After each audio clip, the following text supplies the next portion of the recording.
సత్ఫలితం దుష్కర్మ ఏవ దుష్ఫలం అత్యుత్కట పుణ్య పాపానాం సత్యం ఫలానుభవమిహం.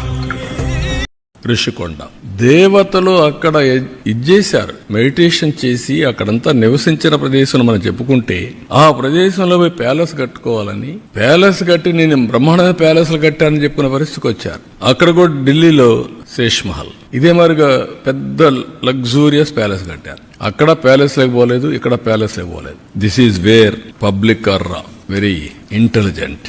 ఇక్కడ మాట్లాడితే ఇప్పుడు కూడా మాట్లాడుతున్నారు. 10 లక్షల కోట్ల రూపాయలు అప్పులు చేసి మేమేదో ఇచ్చాం మీరు ఇవ్వలేదు అనే మాట్లాడే పరిస్థితికి వచ్చారు. ఎంఆర్ఓ ఆఫీసులు తాకట్టు పెట్టి, లిక్కర్ని 25 ఏళ్ళు తాకట్టు పెట్టి డబ్బులు తీసుకొచ్చి ఇచ్చి మళ్ళా మీరు అవన్నీ మాట్లాడుతుంటే ప్రజలకు గుర్తుండవనుకుంటే ఇది చాలా పొరపాటిది. అందుకే ఇక్కడ కూడా బటన్ నొక్కే కార్యక్రమం సక్సెస్ కాలేదు.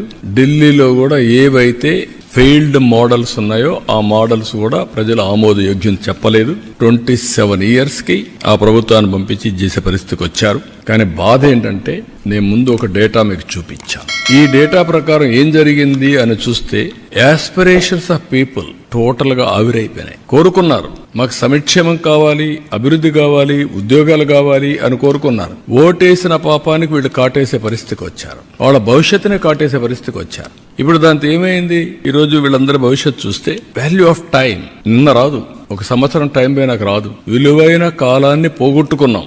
దాన్ని రికవర్ చేయాలంటే ఇంకా చాలా సమయం పడుతుంది. విధ్వంసం చేయడం చాలా సులభం, దాన్ని నిర్మాణాత్మకంగా పనిచేయడం చాలా కష్టం.